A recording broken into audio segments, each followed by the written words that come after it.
dudamos que aportará valor agregado a sus conocimientos, así como también será de mucho provecho en el desempeño de sus labores.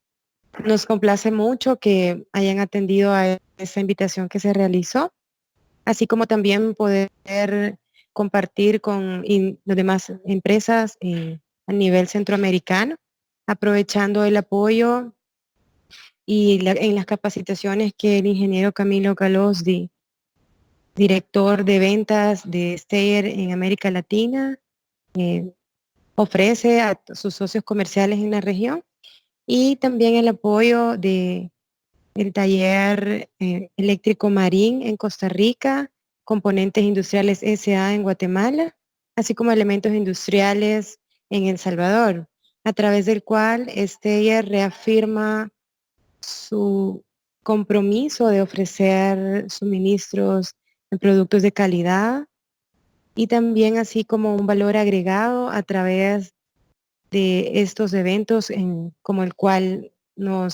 para el cual nos estamos reuniendo este día.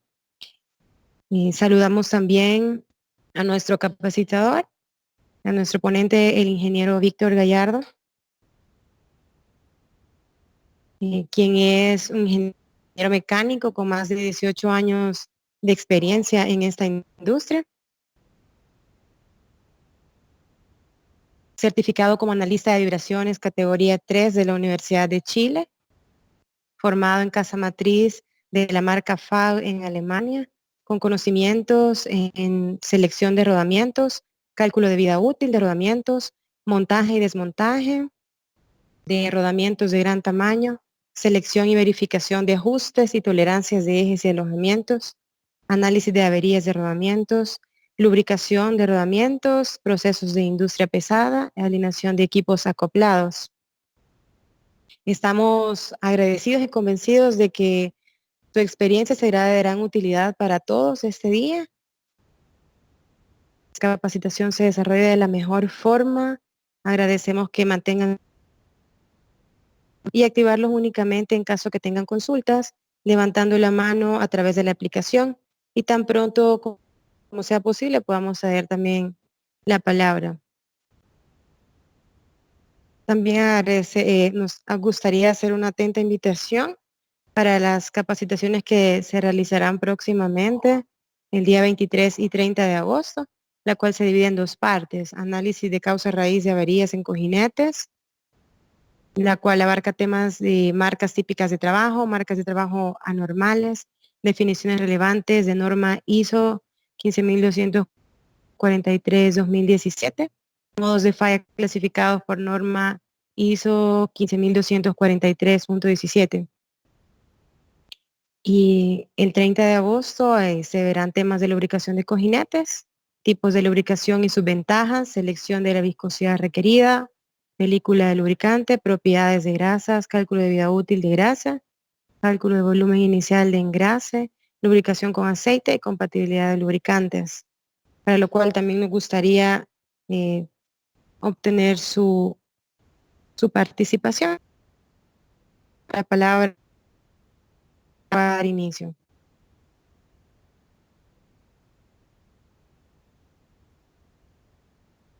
Sí, Olivia.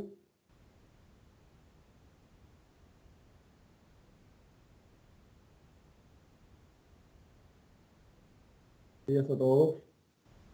Como les comentaba Lidia, mi nombre es Víctor Gallardo, soy ingeniero mecánico de la Universidad del Norte aquí en Colombia. Tuve la oportunidad de entrenarme en rodamientos en Alemania durante el 2006 y 2007 y pues certificarme también como analista de vibraciones, inicialmente categoría 1 y ya al final categoría 3. Vamos a arrancar entonces con el temario de hoy. Antes les quería comentar que vamos a hacer un breve quiz al final por Kahoot. Yo les voy a compartir en su momento el link por el chat de este entrenamiento. Y al ganador del test o del quiz se le va a hacer llegar un obsequio de parte de Steyr. Por favor, me confirma si ven ya mi pantalla. Sí, se puede ver, Víctor. Bueno, entonces comenzando un poquito acerca de quién es Steyr. Pues Steyr es una marca de rodamientos que comienza en Austria en el año 1922. Este año ya cumple 100 años. Y en el 2007, pues teniendo en cuenta cómo es el mercado de rodamientos, sobre todo en la parte de Europa, deciden mudarse a Berlín, donde pues se facilita mucho más la atención del mercado alemán, que como todos sabemos es el corazón de la economía de Europa, y obviamente al resto de Europa y el mundo.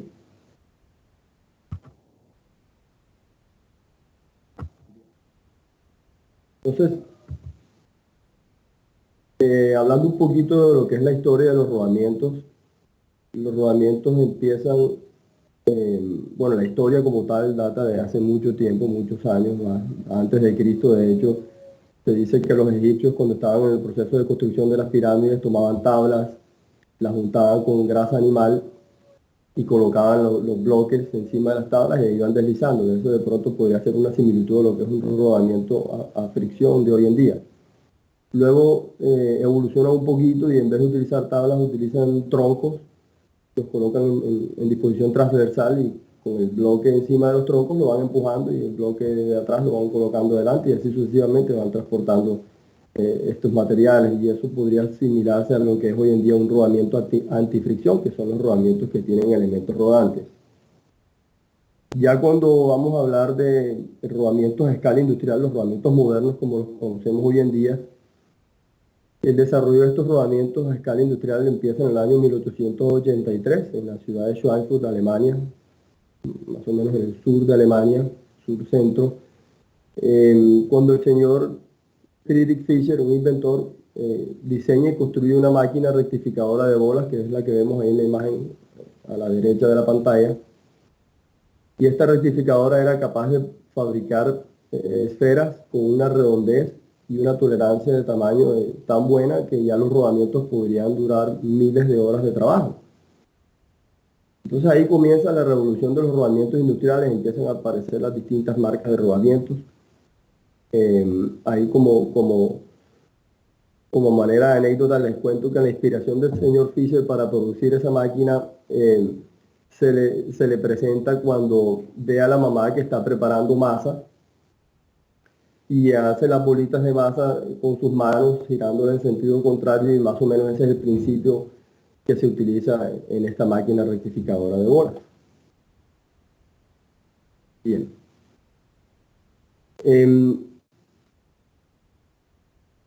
Los componentes básicos de un rodamiento son pista interior o aro interior, que también se le llama.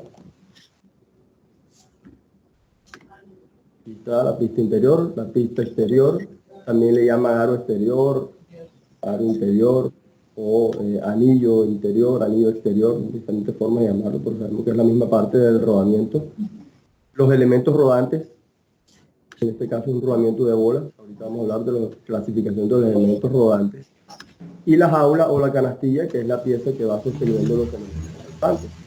Ya en el caso que el rodamiento sea obturado, como este ejemplo que tenemos aquí en la imagen, tanto las obturaciones, la tapa metálica o como el lubricante, se considerarían otro componente del rodamiento. Víctor, has cancelado la imagen. ¿Puedes compartirla, por favor? ¿Cómo se ve la imagen?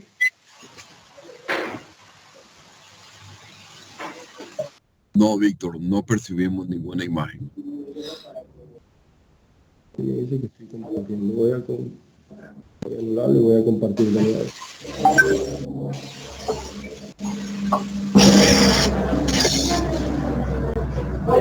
¿Se ve ahora?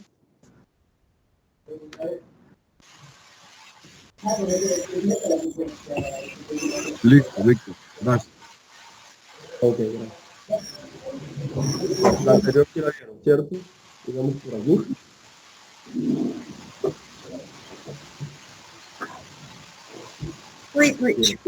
De la primera parte. Bueno, en caso que no se haya visto, esta es la máquina rectificadora. De hecho, está en un museo ahí en la ciudad de Schweinfurt, si de pronto quieren visitar.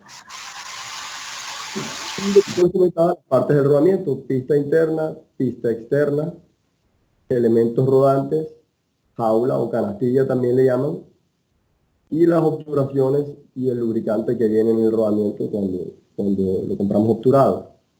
Esos serían los componentes básicos del rodamiento. Entonces vamos a ver ahorita las clasificaciones de los elementos rodantes. Básicamente hay dos tipos de elementos rodantes que son bolas y rodillos, y de hecho esa es una forma también de la cual podemos clasificar los rodamientos de bolas o rodamientos de rodillos. De rodillos hay muchos: el rodillo cilíndrico, rodillo cónico, barril simétrico, barril asimétrico y aguja. Básicamente la aguja es muy similar a lo que sería un rodillo cilíndrico. Ahí lo que cambia es la relación de esbeltez. Ya la aguja, para que se considere aguja, el largo del rodillo como tal debe ser por lo menos unos 7 veces el diámetro del mismo. Entonces de ahí en adelante se le empieza a considerar aguja y rodillo cilíndrico. Entre más elementos rodantes contenga un rodamiento y entre más grandes sean los elementos rodantes, más capacidad de carga va a tener el rodamiento. La función de los elementos rodantes básicamente es transmitir la fuerza que actúa sobre el rodamiento, y pues dependiendo si es de bola o si es de rodillo van a tener algunas características particulares. En esta imagen vemos un rodamiento de bolas, en este caso un rodamiento rígido de bolas, al cual se le está aplicando una carga radial. El contacto de un elemento rodante, de una bola, con la pista de rodadura, en realidad es un punto. De pronto aquí en la imagen, cuando nosotros vemos un rodamiento a simple vista, pareciera que la pista de rodadura, es decir, el canal por el cual están corriendo las bolas, pareciera que tuviera el mismo radio de curvatura de la esfera, pero en realidad no es así. Tiene más o menos entre un 1 y un 2% más de radio de curvatura que la esfera, y eso es básicamente para permitir que el lubricante entre la esfera y la pista de rodadura. Entonces, como el contacto es un punto, cuando nosotros le aplicamos esa carga radial, ese punto va a crecer, ¿ya? Se va a convertir en una elipse. Hay una pequeña deformación elástica y hace que la bola se aplaste y tome un poco más de contacto con la pista de rodadura. En los rodamientos de rodillos, el contacto inicial es una línea, y cuando se le aplica la carga radial, esa línea se convierte también en una elipse. Pero ¿qué pasa? La zona de contacto de un rodamiento de rodillos va a ser superior a la de un rodamiento de bolas, y la forma de falla natural de un rodamiento es por fatiga, es decir, ciclos de esfuerzo que se van repitiendo continuamente, y estos ciclos de esfuerzo, entre más alto sea el esfuerzo, menos ciclos de carga va a soportar. Entonces, teniendo en cuenta que los rodamientos de rodillos tienen un área de contacto más grande, el esfuerzo va a ser más bajo. Acuérdense que el esfuerzo es fuerza aplicada sobre el área en el cual se está aplicando. En este orden de ideas, si nosotros vemos el gráfico aquí a la derecha, donde me muestra el esfuerzo que se genera en el rodamiento en el eje vertical, y la carga que yo le estoy aplicando al rodamiento en el eje horizontal, podemos ver la diferencia entre el esfuerzo que se genera, por ejemplo, en un rodamiento de rodillos con una misma carga y en un rodamiento de bola. Entonces, básicamente la diferencia está por la zona de contacto, el área de contacto. Entonces, de aquí podemos deducir que los rodamientos de rodillos tienen una mayor capacidad que los rodamientos de bolas. Una mayor capacidad de carga. ¿Cuál es la contraparte ahí? ¿O qué de pronto sería la desventaja de un rodamiento de rodillos con respecto a un rodamiento de bolas? ¿Quién nos comparte?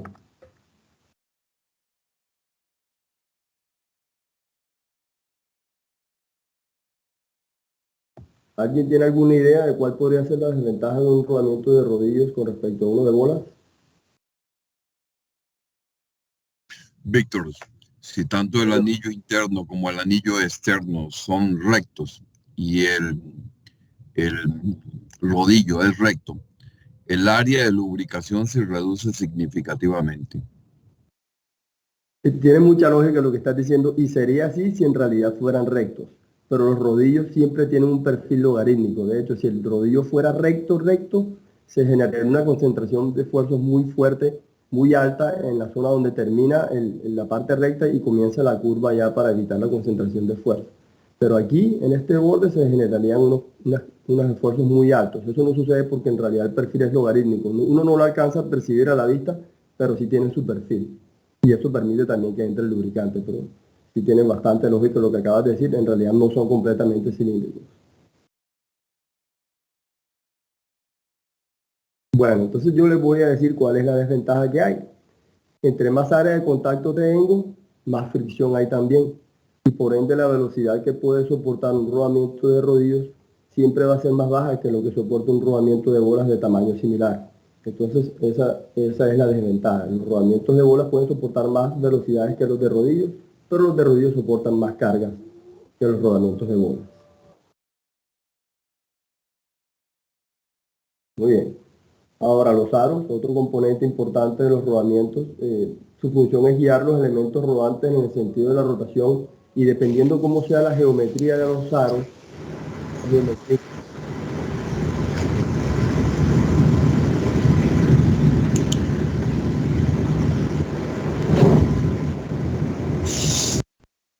entonces, por ejemplo, si vemos este rodamiento, que es un rodamiento de rodillos cilíndricos tipo NU, este es un rodamiento que soporta solamente carga radial. Si yo le aplico carga axial a este rodamiento, como no tiene ningún tope aquí en la pista interna, pues simplemente se va a separar.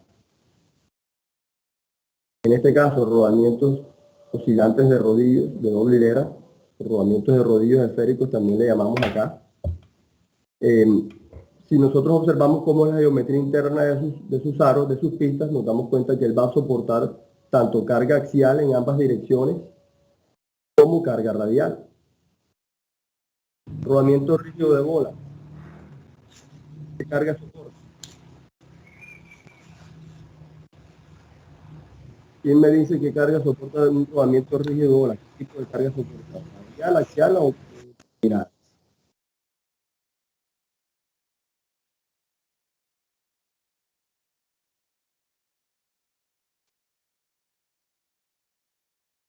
¿No? Bien. Por lo contrario de lo que mucha gente piensa, la mayoría de las veces que hago esta pregunta, la gente me responde que ellos soportan solamente carga radial y en realidad no es así. Ellos también pueden soportar carga axial en ambos sentidos. Obviamente no es una carga axial alta, porque si le aplicamos una carga axial muy alta, pues la bola va a tender a lastimarse aquí con este borde, ya, estos bordes de acá, pero sí soportan algo de carga axial. Por eso son tan versátiles esos rodamientos y de hecho es el rodamiento del cual más unidades se venden en el mundo. Este rodamiento que está aquí, rodamiento de rodillos cónicos, es un rodamiento que te soporta alta carga radial y alta carga axial, pero en una sola dirección. Porque si le aplicamos carga axial en el sentido que no debe ser, pues simplemente se separa, es un rodamiento deslizable. Y este que está aquí es un rodamiento de bolas de contacto angular. Y los rodamientos de bola de contacto angular soportan carga radial y carga axial, pero también en un solo sentido. Si nosotros aplicamos la carga axial en el sentido contrario, el rodamiento se va a dañar porque esta bola va a tratar de montarse aquí en este hombro, en este borde de aquí, y se va a ir rayando hasta cuando ya la bola se pica y empieza a dañar el rodamiento completamente. Entonces tienen que tener mucho cuidado cuando están montando sobre todo este tipo de rodamientos. Este es muy fácil, pues, identificar el sentido del montaje, pero en estos a veces no tanto, y si no tenemos cuidado podemos montarlos al revés y el rodamiento pues, se daña prematuramente. Bien. Entonces, ¿cuáles son los tipos de carga? Hablábamos de cargas radiales, con todas las cargas que van en este sentido.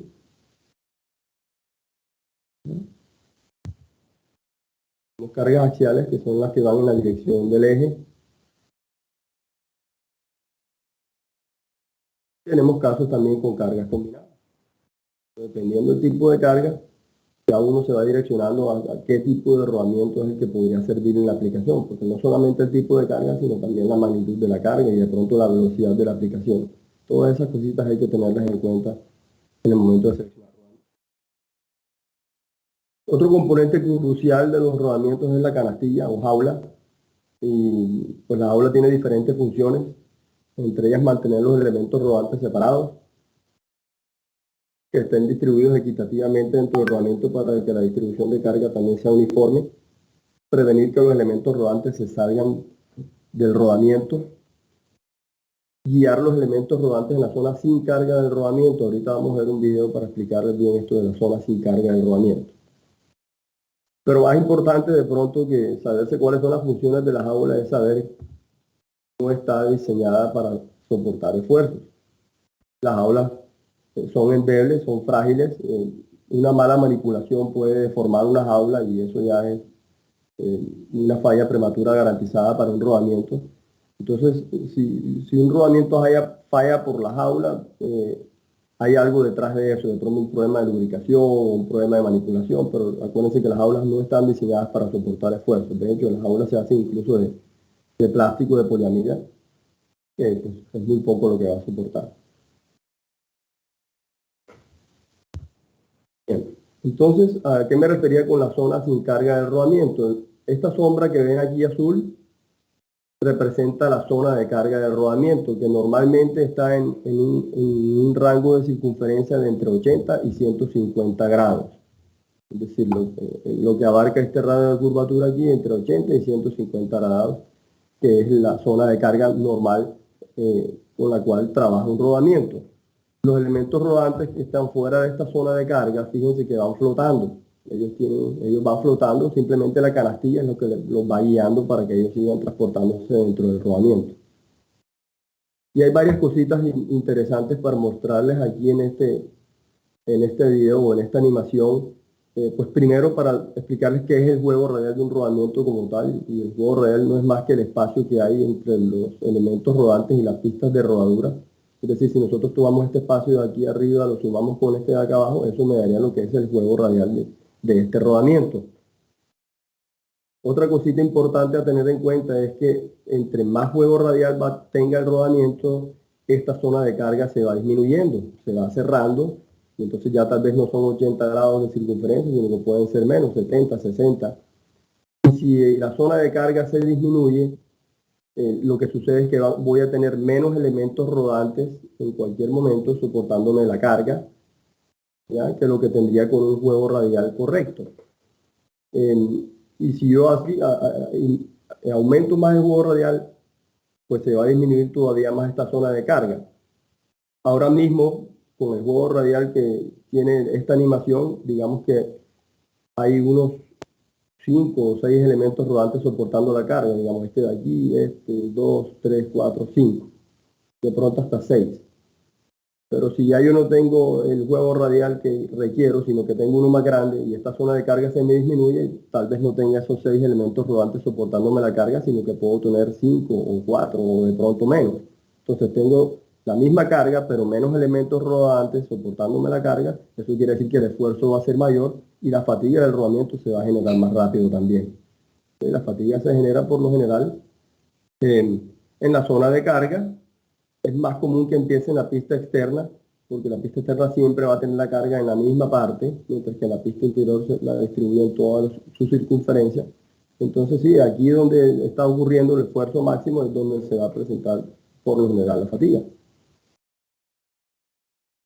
Y otro dato importante es que si el juego radial es mucho, ya la velocidad de giro con la que entran los elementos rodantes a la zona de carga, porque ellos salen aquí con tracción y ellos van a seguir rotando. De pronto aquí el video no lo muestra, pero él va a seguir rotando dentro de la jaula hasta cuando entra aquí nuevamente. Pero si ya es mucho lo que él tiene que recorrer sin tracción, porque la zona de carga es muy pequeña, la diferencia de velocidad de giro entre cuando él entra y cuando ya está dentro de la zona de carga, cuando está entrando y cuando está dentro, va a ser muy alta. Y lo que sucede es que va a deslizarse, ya va a raspar las pistas de rodadura, y ese deslizamiento aumenta la rugosidad de la pista y va generando un desgaste que a la larga puede ser un foco de falla para el rodamiento. Entonces por eso es importante la buena selección del juego radial, no sobredimensionar los rodamientos tampoco. Un rodamiento que está sobredimensionado también podría sufrir de ese deslizamiento y por ende de un fallo prematuro. Muy bien. Jaulas hay de diferentes tipos dependiendo del rodamiento para el cual diseñada, pero también hay distintos materiales. Entonces aquí tenemos, por ejemplo, jaula de poliamida. para rodamiento de rodillos cilíndricos, jaula de latón remachada para rodamiento de rodillos cilíndricos, es decir, esta es la parte de atrás de esta jaula, le faltaría solamente este anillo. Jaulas de acero para rodamientos rígidos de bolas, jaula de latón para rígidos de bolas, poliamida para rígidos de bolas, estos son para contacto angular, latón y poliamida. Y esta es de resina para rodamientos rígidos de bolas. No es tan común las jaulas de resina, es para ciertas aplicaciones. Entonces digamos que los materiales que comúnmente se fabrican en las jaulas son de acero, latón y poliamida.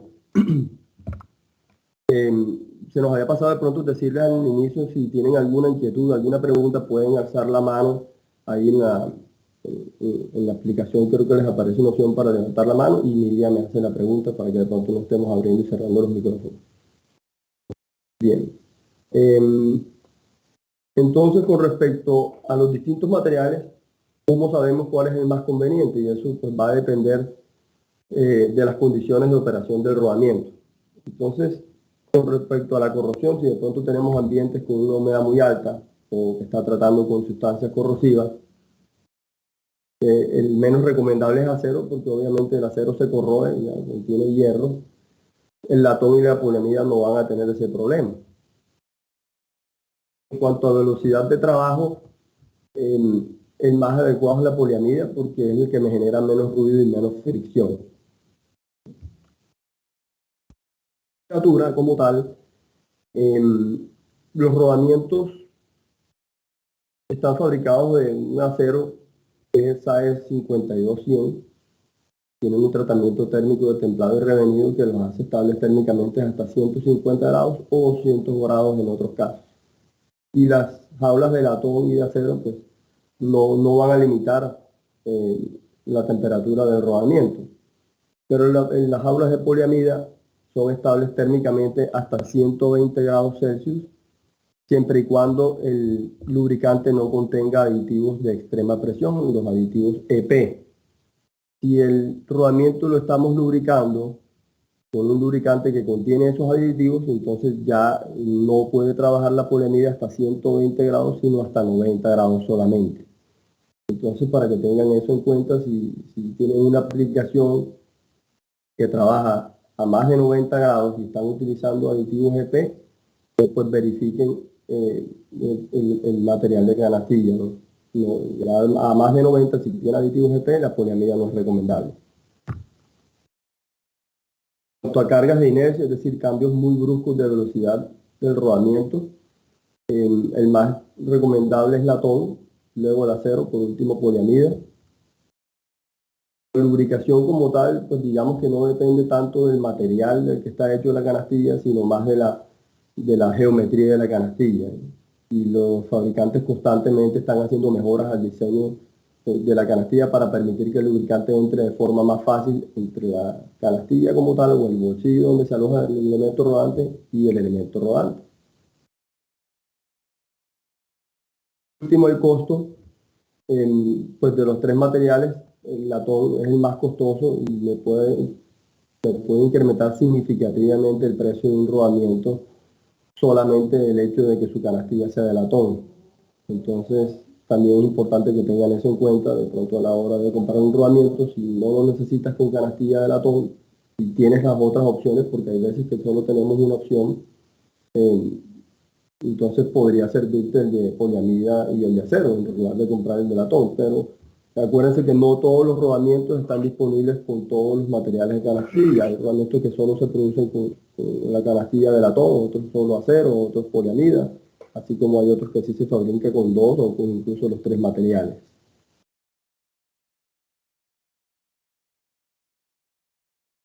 El otro componente, que es la obturación, pues tenemos tres opciones: abierto, es decir, no obturado, tapa metálica y el sello de caucho. ¿Ya? A este sí se le llama sello, a este no le llamamos sello porque en realidad la tapa metálica no hace un efecto de sellado, no cierra completamente.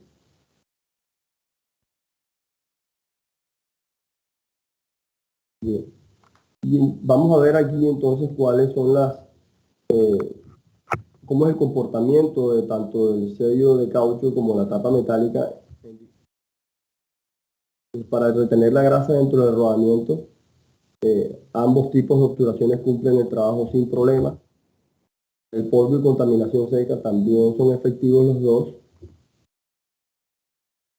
Ya cuando tenemos atmósferas húmedas, la tapa metálica no va a ser tan recomendable. Fíjense que aquí hay una luz, se alcanzan a ver. Tenemos chorros de agua ocasionales que puedan llegar al rodamiento, ya ahí definitivamente la tapa metálica no es recomendable porque esa agua va a entrar al rodamiento y se mezcla con la grasa, que es el lubricante que trae este tipo de rodamiento, y una grasa contaminada con agua, pues ya no me va a generar el efecto que debe generar de la separación de las piezas metálicas. La película de lubricante desaparece y el agua va a empezar a corroer el rodamiento también por dentro. Si tengo aplicaciones donde gira la pista exterior, tampoco es recomendable la tapa metálica porque por fuerza centrífuga se va a empezar a salir la grasa por la ranura. Si tengo diferencias de presión Perdón, Víctor, alguien creo que levantó la mano. Si gusta, active el micrófono y hace la pregunta.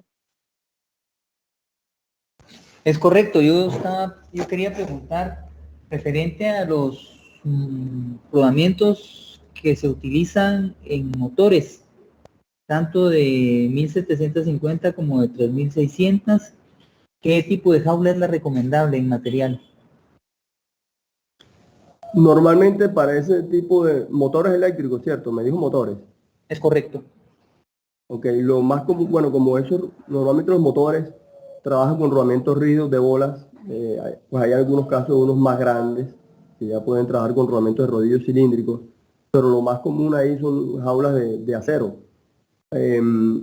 Aunque podrías trabajar con jaulas de poliamida también, si están disponibles. Acuérdate que no todos los rodamientos, no todas las referencias están disponibles con varios materiales de canastilla.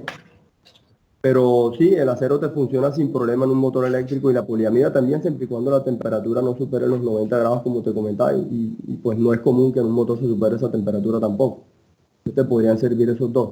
El latón también te sirve, pero es más costoso. Ok. Gracias. Ok, con gusto.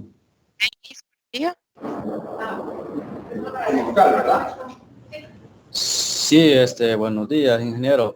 Siempre con las jaulas de los rodamientos, una consulta, como hay rodamientos que llevan grasa y hay rodamientos que llevan aceite, ¿verdad?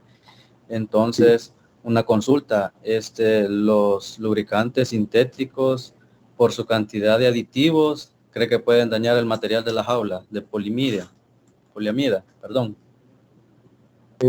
Pues el único con el que tiene problemas es el EP, los de extrema presión, los aditivos de extrema presión. Entonces sí, yo te recomiendo que simplemente mires la ficha técnica, ya sea de la grasa o del aceite, porque ambos pueden contener aditivos EP.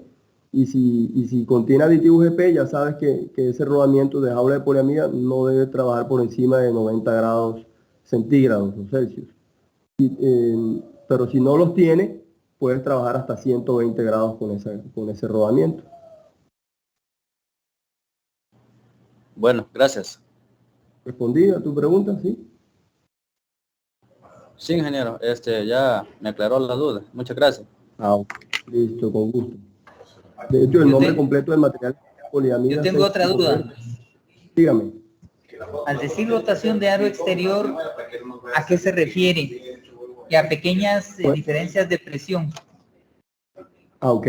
Bueno, rotación del aro exterior, hay aplicaciones en las que la pista interna no está girando. Quien gira es la pista externa. Por ejemplo, en la rueda de un carro.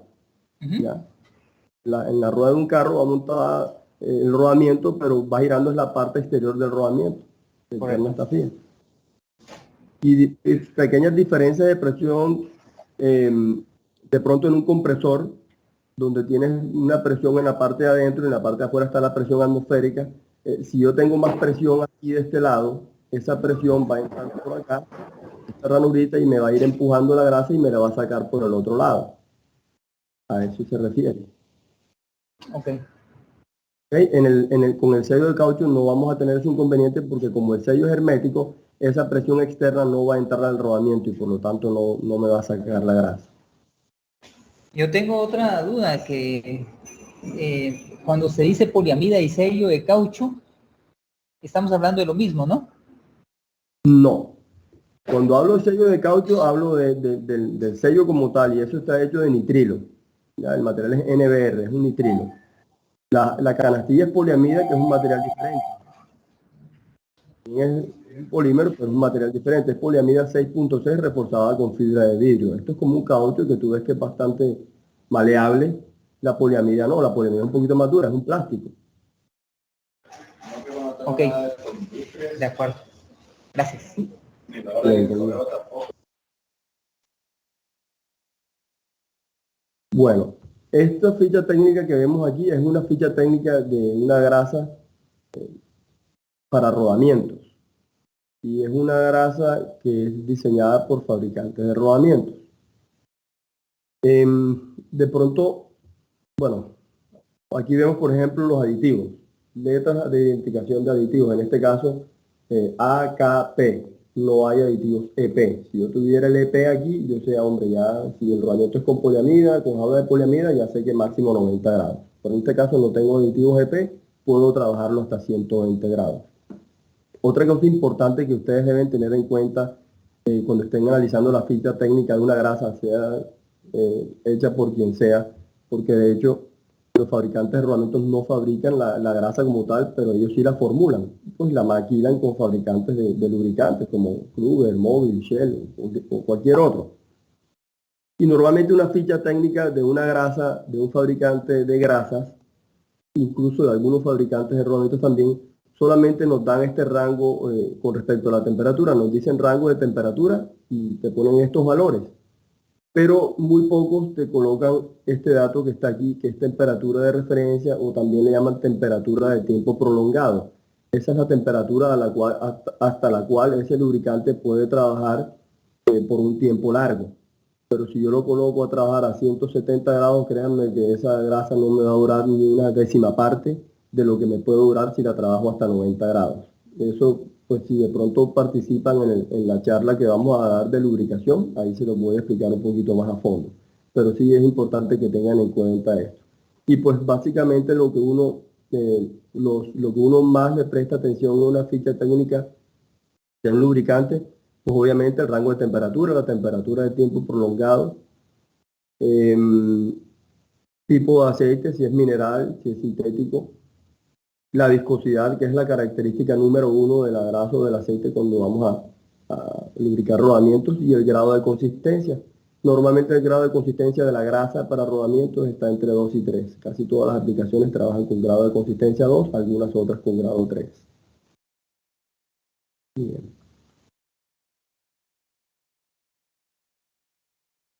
Bueno, y aquí hay un ejemplo de la referencia o de la nomenclatura de un rodamiento. Ya vamos a verlo entonces más adelante con varios ejemplos, pero para que lo tengan en cuenta, podemos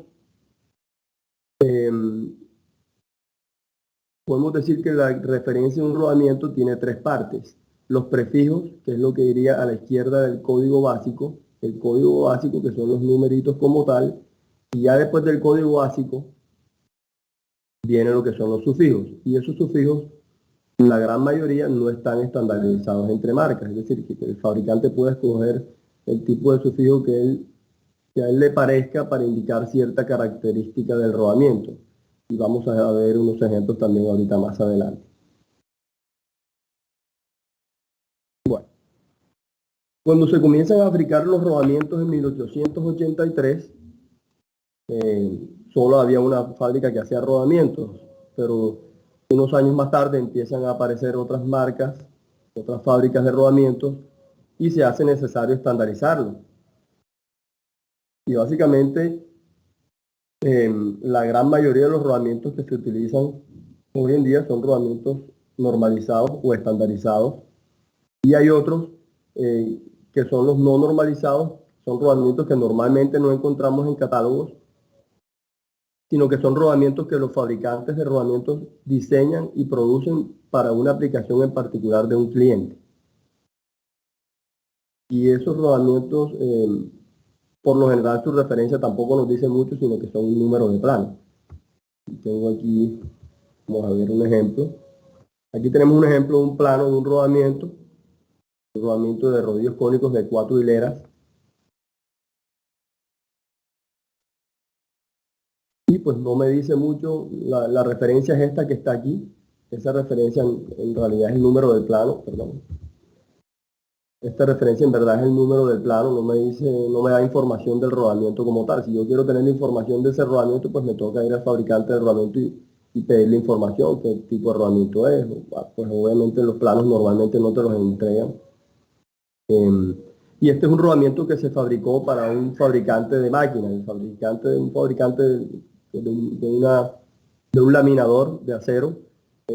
Pues el proceso de diseño del laminador llega a un punto donde ellos tienen que ya seleccionar rodamientos. Normalmente el proceso es que van a un catálogo de rodamientos y buscan un rodamiento que cumpla con las condiciones de trabajo al cual va a estar sometido, y si pues no encuentran ningún rodamiento estándar de catálogo que cumpla con eso, pues ellos van a un fabricante de rodamientos y les piden que les diseñe y les construya el rodamiento, y esos son los casos de los rodamientos no estándar. Bien. Entonces, cuando se normalizan los rodamientos, ¿qué fue lo que se normalizó en el rodamiento? Se normalizaron sus principales dimensiones exteriores. El diámetro del agujero, que siempre se denomina con D minúscula. Cuando ustedes estén viendo literatura de rodamientos, D minúscula siempre hace referencia al diámetro del agujero, y es la medida en la cual se basan todas las tablas de rodamiento. Si tú vas a buscar juego radial, por ejemplo, un rodamiento, todo está por orden de diámetro del agujero. Si vas a buscar las tolerancias, todo está por diámetro de agujero, y así con todas las tablas. El diámetro exterior se denomina siempre con D mayúscula. El ancho del rodamiento, normalmente B mayúscula. C mayúscula se utiliza cuando el ancho de la pista interior y de la pista exterior no es igual. Entonces ahí sí se diferencian. B mayúscula para la pista interior y C mayúscula para el exterior. Bueno, en la gran mayoría de los casos, las pistas tienen el mismo ancho, entonces se utiliza B mayúscula. Y el radio de curvatura, este radio de curvatura aquí, del rodamiento, también se estandarizó. Ese radio de curvatura es muy importante, primero porque nos evita concentraciones de esfuerzos, y segundo porque cuando nosotros vamos a montar un rodamiento que va apoyado, por ejemplo, en el resalte del eje, es importante que el radio de curvatura que se le hace al eje, al resalte del eje, sea menor o como mucho igual al radio de curvatura del rodamiento, porque si ese radio de curvatura del eje es mayor, supongamos que esta línea puntuada hacia el radio de curvatura del resalte del eje, el rodamiento no va a poder apoyarse bien, no va a poder llegar hasta el fondo, es decir, hasta la cara axial del eje a donde él debe apoyar. Entonces, por eso son datos importantes. Todas estas medidas las encuentran en los catálogos generales de los rodamientos, y eso está estandarizado, como les decía, independientemente de la marca. Para una misma referencia de rodamiento, estas dimensiones van a ser iguales. Bien. Entonces, aquí tenemos un ejemplo de la nomenclatura de rodamientos.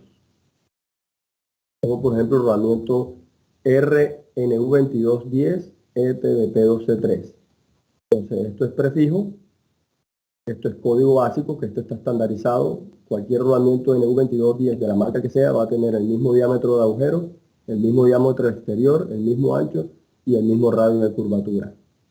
Y lo que tengo entonces aquí en rojo ya vienen siendo los sufijos. En este caso son sufijos de la marca FAC. Cada quien, como decía, sufijos, algunos coinciden. Aquí tenemos otro ejemplo y otro más.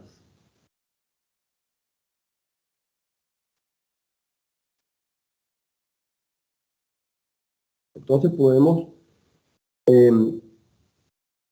decir que la referencia de un rodamiento está conformada por el código básico, que es lo que es estándar.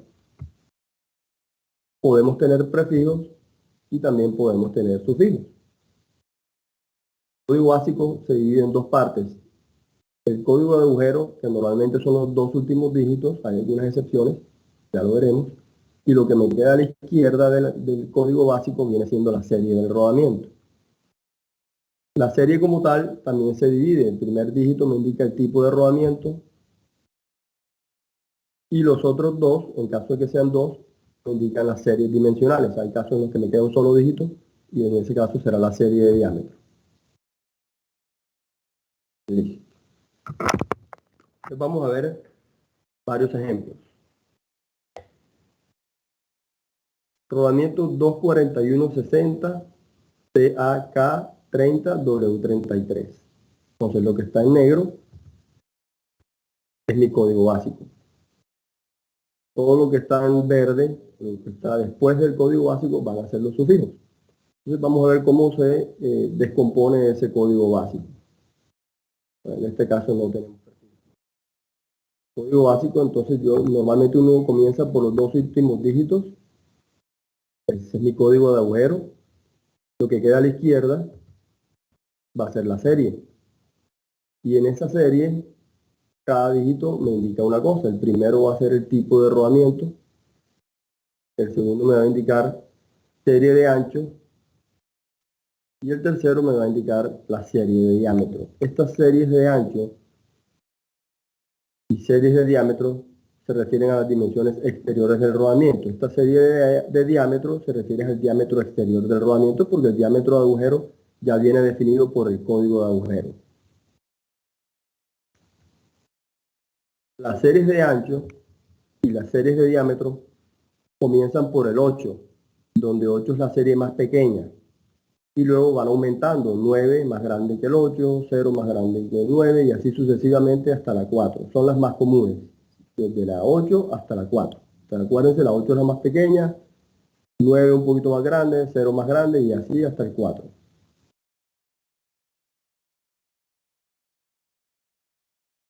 Otro ejemplo, rodamiento NU 1052 EMA. Entonces, tipo de código básico, todo lo que está en negro, sufijos, lo que está a la derecha. Entonces, el código básico arranco por código de agujero, dos últimos dígitos. Lo que me queda a la izquierda es la serie del rodamiento. NU ya me indica el tipo de rodamiento. Rodamiento de rodillo cilíndrico, la U pues me indica que tiene bordes en la pista exterior y que la pista interior no tiene bordes. 1, serie de ancho y el 10, serie de diámetro.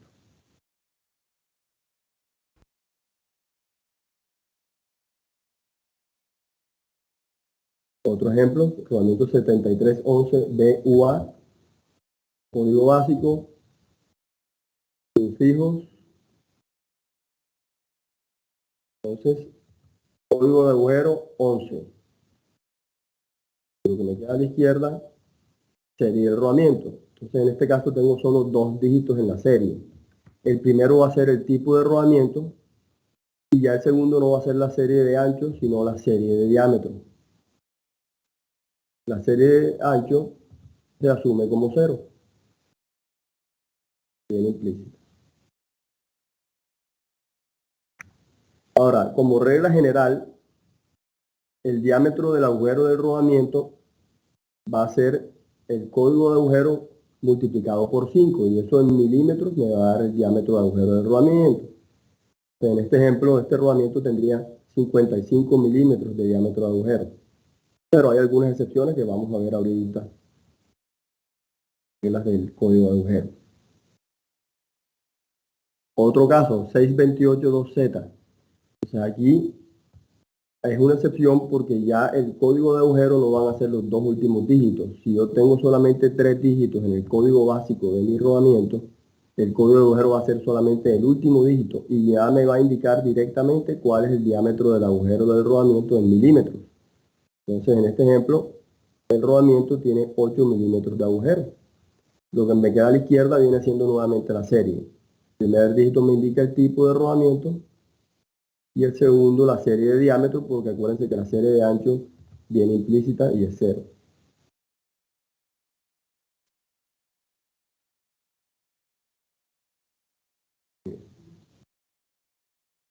Como les decía antes, es importante que tengan en cuenta que los sufijos no están estandarizados. Diferentes fabricantes seleccionan distintas letras o números para indicar características de sus rodamientos. Entonces, por ejemplo, aquí tenemos 3 ejemplos, 4. En Steyr, por ejemplo, 2RS me indica que el rodamiento tiene sello de caucho a cada lado. En NTN LLU me indica lo mismo, en SKF 2RC1, en NSKF DDU, y así podríamos encontrar más ejemplos para todos los tipos de sufijos que existen.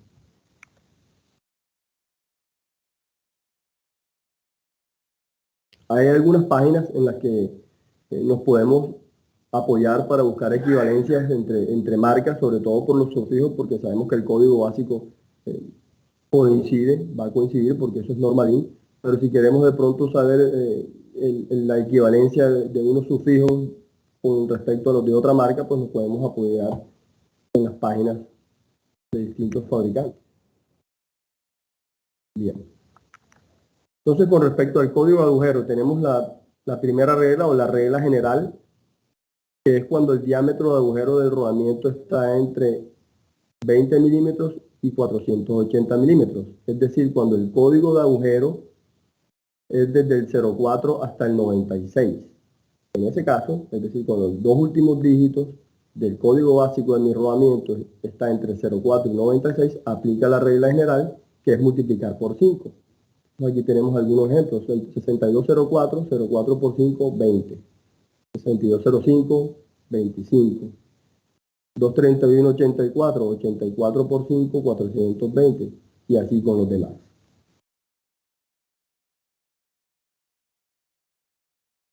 Segunda regla. Cuando el diámetro de agujero es menor que 20 milímetros, pero mayor o igual a 10 milímetros. Entonces, en estos casos tenemos ya definido cuál va a ser el diámetro de agujero del rodamiento con base en su código de agujero. Entonces, si el código de agujero es 00, son 10 milímetros, 01, 12 milímetros, 02, 15 milímetros y 03, 17 milímetros. Y esto sí hay que aprendérselos de memoria porque ya no es multiplicando ni ninguna otra forma. Hay que simplemente aprendérselos, pues, y eso es con el día a día lo va haciendo. La tercera regla, cuando el diámetro de agujero es menor de 10 milímetros, entonces acuérdense, estos son los casos donde los rodamientos tienen solamente 3 dígitos en su código básico y el último dígito me va a indicar el diámetro del agujero del rodamiento. Tenemos dos ejemplos. La última regla es para rodamientos que tienen diámetro de agujero mayor a 480 milímetros, es decir, después del 96 ya no viene 97, 98, sino que los rodamientos vienen marcados como se ve aquí. Tengo un 241-710. Ya lo que va después del guión me indica directamente el diámetro del agujero del rodamiento en milímetros. No hay que hacer ninguna operación tampoco. Aquí tenemos otro ejemplo, en el 560, agujero de 560 milímetros.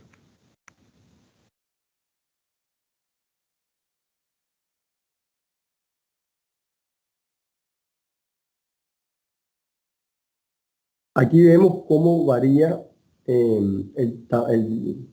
las dimensiones exteriores de un rodamiento con base en las series de ancho y series de diámetro. Entonces, por ejemplo, obviamente pues manteniendo el mismo código de agujero, aquí los rodamientos todos tienen el mismo tamaño de agujero, pero notamos que sus dimensiones exteriores sí pueden cambiar.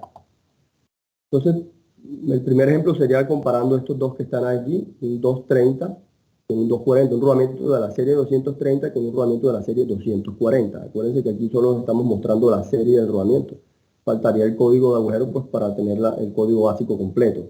No lo colocamos porque todos los rodamientos, todos en este ejemplo tienen el mismo código de agujero. Entonces la diferencia entre este rodamiento y este otro de aquí, es decir, entre el 230 y el 240, va a ser la serie de ancho, porque el primer dígito, que es el tipo, es el mismo, ya sé que es un rodamiento oscilante de rodillos. El segundo es la serie de ancho, que es lo diferente, y la serie de diámetro también es igual, que es 0. Entonces, si solamente cambia la serie de ancho, solamente varía el ancho, como lo vemos aquí. Ya que cambió, solamente el ancho. El diámetro exterior es igual, el agujero se mantiene igual. Entonces, como la serie de ancho de este rodamiento es 4, va a ser más ancho que uno que tiene serie de ancho 3. Pero ¿qué pasa si comparamos un 230 con un 241? Entonces aquí es el mismo tipo de rodamiento, la misma serie de ancho, pero la serie de diámetro varía. Aquí es 0, aquí es 1. Entonces si la serie de diámetro varía, ahí varía no solamente el diámetro exterior, que pues, se pueden fijar que que este de aquí es más grande que este de acá, su diámetro exterior es mayor, sino que también va a variar el ancho también va a crecer. ¿Ya? Crece serie de diámetro, crece tanto diámetro exterior como ancho, y lo mismo cuando decrece. Entonces, si miramos, pues hay muchas series de este tipo de rodamiento en particular, que es un rodamiento muy versátil, y de hecho aquí no están todas las series, hay muchas series más. Vamos a verlas en otras diapositivas.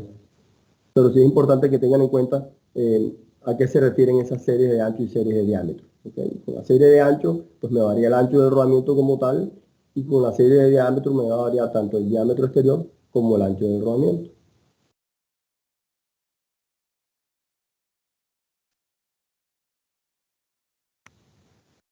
Aquí coloco las series, las principales series de los principales tipos de rodamientos que existen. Entonces, rodamientos rígidos de bolas de una hilera, pues es el rodamiento más con mayor rotación, que más aplicaciones se utiliza.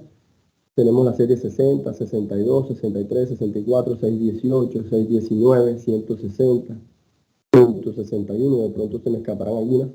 Rodamientos rígidos de bolas de dos hileras, 42, 43. Oscilantes de rodillos, tenemos aquí las series 213, 222, 223, 238, 249, es decir, de muchas series. ¿Ya? Normalmente los rodamientos que más series tienen son los que más aplicaciones tienen también. Rodamientos oscilantes de rodillos de una hilera, serie 202 y 203. De rodillos cónicos, 302, 303, 313, 329, 320. Rodamientos de bolas de contacto angular de una hilera, 72, 73, 74, B70, B719, B72. Normalmente estos que tienen B son de alta precisión y se utilizan más que todo en máquinas de herramientas. Rodamientos de bolas de contacto angular de dos hileras, serie 32 y 33. En algunos fabricantes también utilizan la serie 52 y 53. Rodamientos de 4 puntos de contacto, también le llaman rodamientos de 4 puntos de rodadura. Están las series QJ10, QJ2, QJ3. Hay cada tipo de rodamiento. Rodamientos oscilantes de bolas, serie 10, 12, 13, 22, 23, 112. Esta serie 112 es la que tiene la pista interior más ancha que la exterior. Rodamientos de rodillos cilíndricos, hay de muchísimas clases. En este caso nos puse ejemplos con la serie, con el tipo NU, porque también tenemos el NJ, el NUP, el N. Rodamientos axiales oscilantes de rodillos, serie 292, 293 y 294. Rodamientos axiales de rodillos cilíndricos, comienzan por 8, 811, 12, 93, 94. Y rodamientos axiales de bolas que comienzan por 5 y tiene todas esas series que vemos ahí también.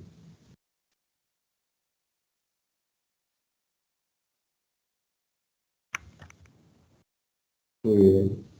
Entonces vamos a hacer aquí un ejemplo, un ejercicio. Quiero que ustedes me digan cuál de estos rodamientos tiene mayor diámetro exterior. Tenemos ahí 1, 2, 3, 4, 5. ¿Cuál de esos 5 rodamientos tendrá mayor diámetro exterior? Con base en lo que hemos hablado hasta ahorita. ¿Quién levanta la mano y nos cuenta?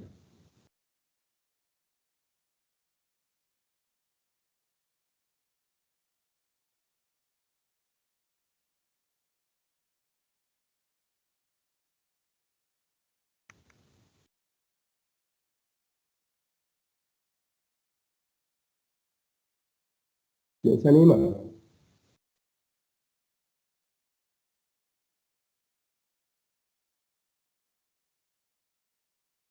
Bueno, repasemos un poquito.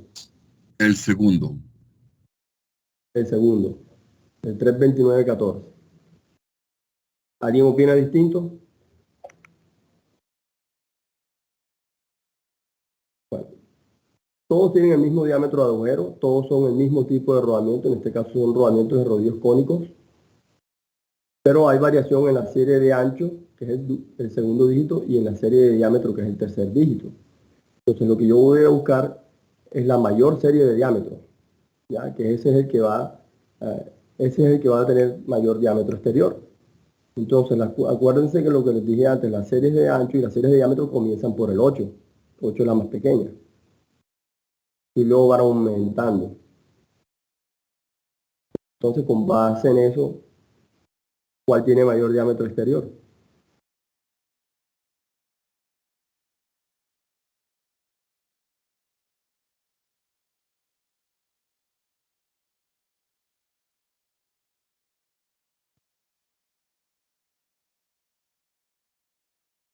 Bien.